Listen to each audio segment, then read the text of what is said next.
The skies of Vincent Van Gogh. That's what we're talking about today. We're talking about some of the most recognizable skies in the history of art.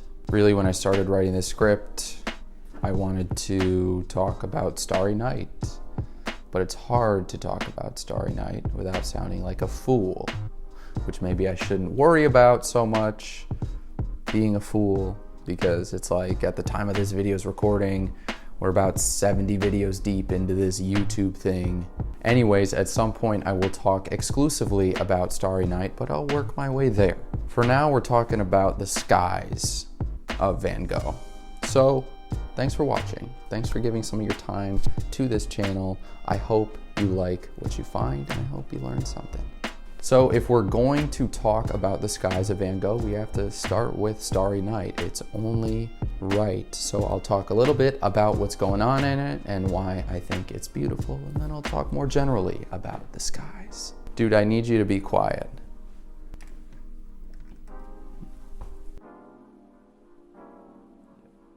So, Starry Night. I'm familiar with it. You're probably familiar with it. Everyone seems to be familiar with it. Starry Night is like one of the most famous paintings in human history. It needs no introduction, so I will give it no introduction.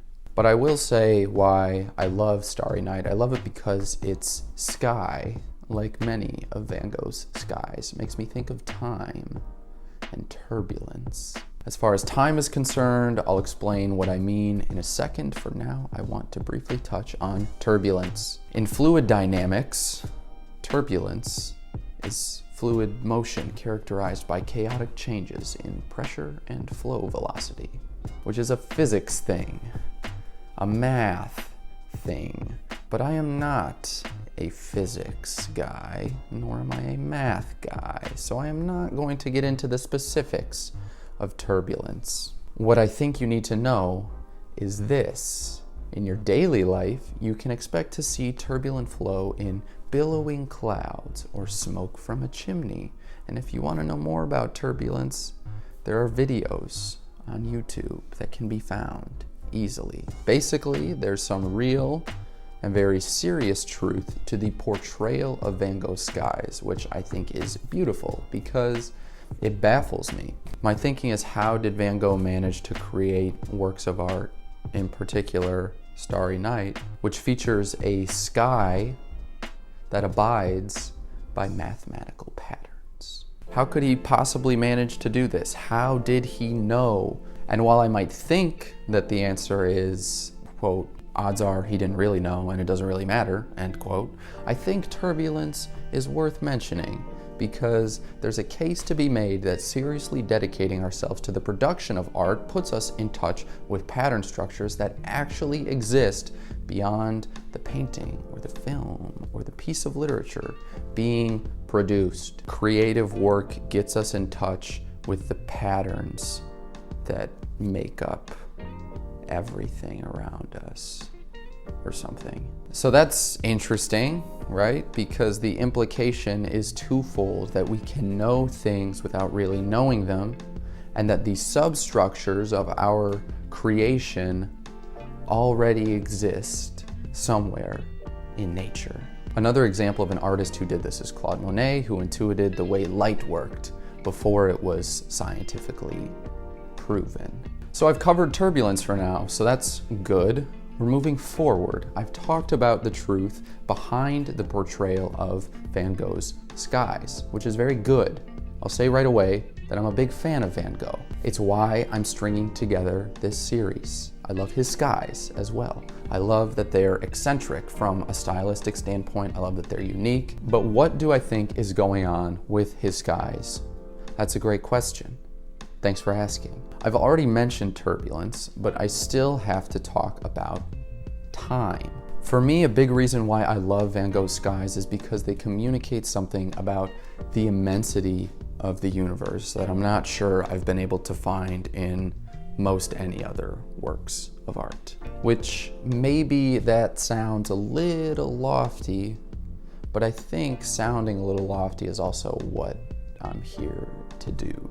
The texture of The turbulence draws the eye away from the landscape and consequently away from the human scale of life.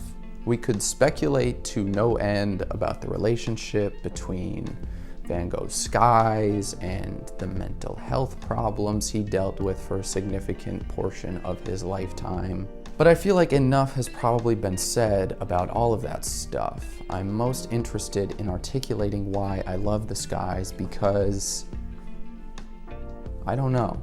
My hope is that if I do it well enough, you'll feel like you're leaving this video with new ideas or new information or a new perspective. So the skies and the vastness of the universe and the brevity of human life. These are the things that I see when I look at Van Gogh's skies, and part of me gets kind of sad because, you know, I'm gonna die, you're gonna die, we're all going to die. I mean, just look at that sky for a second and consider how small we really are. Consider how many billions and billions of people, hardly any different from you or from me. Consider all these billions of people who have died. So that's sad, and it makes me think, hey, what is even the point of producing art? I want to write books someday. This is something I've said in other videos, you know, and plus I'm making these videos, so maybe that's a kind of art, but I mean, probably not. So why do any of it? I'm just gonna die, and then what's gonna happen? What's gonna happen to my videos? What's gonna happen to the writing or the stories that maybe I publish? I don't know. You can say it matters, you can say it doesn't matter. I'm not really interested in that, this whole discussion about meaning and the meaning of life. Yeah, what's the meaning of life? I don't know. And I'm not sure this painting is going to communicate it to you, but that doesn't matter because we're talking about something else. I think the fundamental value of art, if such a thing can even be said, is to communicate something about human experience, something that is difficult to give a semantic explanation for. And I think that something depends on any number of things. It depends on the viewer, it depends on the artist, it depends on the work itself, and probably about 1,000 other things, like, you know, where the stars are in the sky and what cereal you had for breakfast. Don't eat cereal for breakfast, it's bad for you. But okay, tying this back to Van Gogh's skies, they cause me to pause. And when I look at them, I'm reminded of how small I am compared to what's out there. And maybe that's depressing, but I think there's also something encouraging to be found in the idea. For anyone who wants to create something, be they novels or photos or films or paintings, whatever it might be for you, it's worth remembering that our time here is finite, that we're small, that we don't have the answers, that the clock is ticking, and that's what I see when I look at Van Gogh's skies. And this is a big takeaway from Van Gogh's paintings. I mentioned before the size of the skies relative to the human features, the more human features of Van Gogh's worlds. The reality is, if you want to create something, just do it, because, you know, it's easy to think that things matter way more than they do. But the reality is, people don't really care. So you should just shoot your shot. You should try to do that thing that you really want to do. You should try to engage with that creative outlet that you've wanted to do for a long time but haven't been able to work up the courage. Because the reality is, you might look silly. You might find yourself standing in front of a camera talking to nobody at all, wearing 2 pairs of glasses with a very bulky knot in your hood. And that's fine. It's fine if you end up doing that. And it's fine because nobody really cares. So just produce the art that you want to produce. Don't be worried about looking foolish. Let your interests guide you, and don't fall into the trap of thinking that, you know, the stakes are higher than they are. The reality is, and this is something I try to tell my students, most of the time when we're talking about creative outlets, the stakes are impossibly low. Don't be afraid to go out there and waste some paper, waste some canvas, waste some film.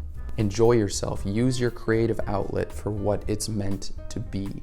Van Gogh only sold one painting in his life, but his works are remembered because he put care into them. They're not the most sophisticated thing in the world. We can tell that from looking at his skies. The patterns aren't blended, but they do abide by some sort of mathematical pattern. And I think that when we love the art that we produce, when we allow our interests to guide us and we produce the kind of work that we care about, we're more likely to, hit the sweet spot every once in a while. And maybe the sweet spot for you won't look like, producing something like Starry Night that people care about, more than a century after its production. But that's okay.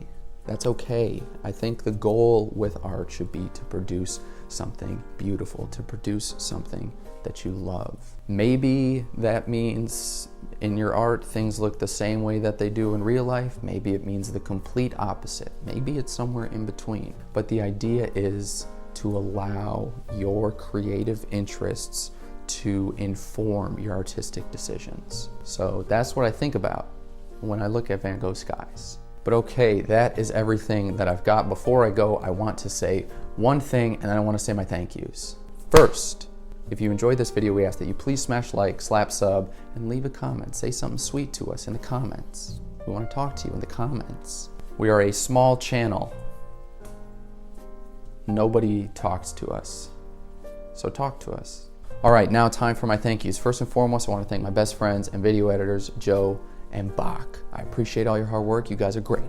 At least most of the time, you're great. And I also want to thank you, my wonderful viewer. Thank you so much for giving some of your time and some of your energy and some of your attention to this channel. We really, really appreciate it. We hope you'll come back next time. But okay, that is everything for now. Thank you again, everyone. I hope you have a great rest of your day, and I will see you next time.